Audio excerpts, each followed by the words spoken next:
Si al encender tu vela hace ruido, truena, está rompiendo con energías negativas y entes que están en el lugar.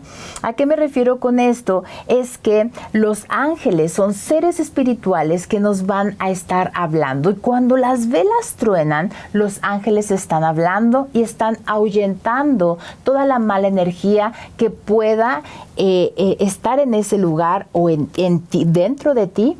Y los ángeles te están diciendo, con ese sonido, estamos reventando absolutamente toda la energía negativa que tu cuerpo ya no necesita, que este espacio quedará limpio por completo.